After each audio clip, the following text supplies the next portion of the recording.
गांव की मिट्टी में एक अलग ही खुशबू होती है, जहां रिश्ते दिल से बनते हैं और इंसाफ भगवान से भी ऊपर माना जाता है। आज की कहानी है दोस्ती, न्याय और इंसानियत की। एक ऐसी कहानी जिसने वर्षों से लोगों के दिलों पर राज किया है। यह कहानी है पंच परमेश्वर, जिसे लिखा था महान लेखक मुंशी प्रेमचंद ने। कहानी शुरू होती है। उत्तर भारत के एक छोटे से गांव में दो गहरे दोस्त रहते थे, जुम्मन शेख और अलगू चौधरी। दोनों की दोस्ती पूरे गांव में मिसाल मानी जाती थी। एक हिंदू था, दूसरा मुसलमान, लेकिन उनके बीच कभी धर्म की दीवार नहीं आई। वे साथ बैठते, साथ खाते और एक दूसरे के सुख दुख में हमेशा खड़े रहते। अगर अलगू कहीं बाहर जाता तो अपना घर जुम्मन को सौंप देता, और यदि जुम्मन को कोई काम होता तो अलगू बिना पूछे मदद के लिए पहुंच जाता। गांव वाले कहते थे, दोस्ती हो तो जुम्मन और अलगू जैसी। जुम्मन की एक बूढ़ी खाला थी।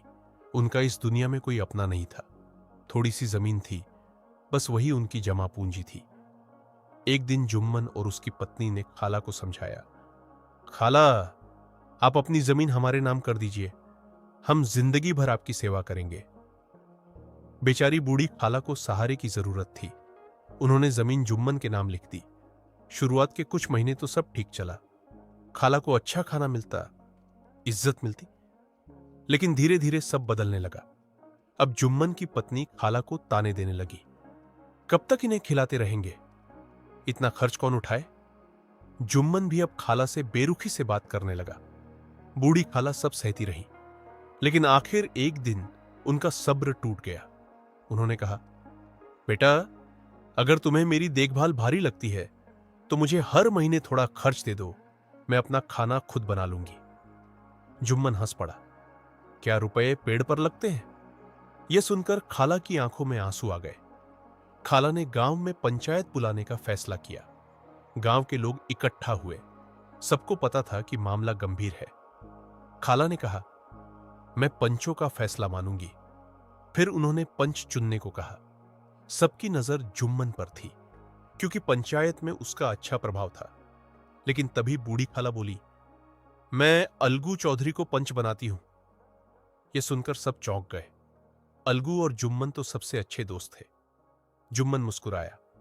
उसे पूरा भरोसा था कि अलगू कभी उसके खिलाफ फैसला नहीं देगा। पंच की चौकी पर बैठते ही अलगू के मन में उथल पुथल शुरू हो गई।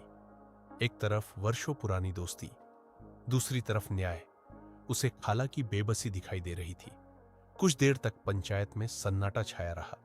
फिर अलगू ने गंभीर आवाज में कहा, जुम्मन शेख, पंच के सामने सब बराबर होते हैं। उसने दोनों पक्षों की बातें सुनी और फिर फैसला सुनाया। खाला को हर महीने खर्च दिया जाए, और यदि खर्च नहीं दिया जा सकता तो उनकी जमीन उन्हें वापस कर दी जाए। पूरा गांव हैरान रह गया। जुम्मन के चेहरे का रंग उड़ गया। उसे यकीन नहीं हो रहा था कि उसका सबसे अच्छा दोस्त उसके खिलाफ फैसला दे सकता है। उस दिन के बाद जुम्मन और अलगू की दोस्ती टूट गई। अब जुम्मन हर मौके पर अलगू को नीचा दिखाने की कोशिश करता। उधर अलगू भी दुखी था, लेकिन उसे अपने फैसले पर पछतावा नहीं था। समय बीतता गया। एक दिन अलगू ने अपने बैल को समझू साहू नाम के व्यापारी को बेच दिया। समझू ने वादा किया था कि वह कुछ दिनों बाद पैसे दे देगा, लेकिन उसने बैल से बहुत ज्यादा काम लिया। बेचारा बैल कमजोर होकर मर गया। अब समझू पैसे देने से मुकर गया। उसने कहा, तुमने मुझे बीमार बैल दिया था। मामला फिर पंचायत तक पहुंचा। इस बार पंच चुनने की बारी अलगू की थी। सब लोग उत्सुक थे कि अब क्या होगा। अलगू ने भारी मन से कहा, मैं जुम्मन शेख को पंच बनाता हूं। यह सुनकर गांव में फुसफुसाहट शुरू हो गई। सबको लगा, अब जुम्मन बदला जरूर लेगा। लेकिन जैसे ही जुम्मन पंच की जगह पर बैठा, उसके मन में कुछ बदलने लगा। उसे महसूस हुआ कि पंच की कुर्सी पर बैठते ही इंसान नहीं, उसकी आत्मा बोलती है। उसने पूरे मामले को ध्यान से सुना और फिर फैसला सुनाया।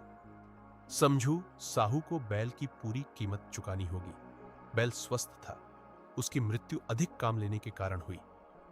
पूरा गांव खुशी से झूम उठा। अलगू की आंखों में आंसू आ गए। उसे एहसास हुआ कि आज उसका दोस्त वापस लौट आया है। पंचायत खत्म होते ही जुम्मन उठकर अलगू के पास आया। उसकी आंखें नम थीं।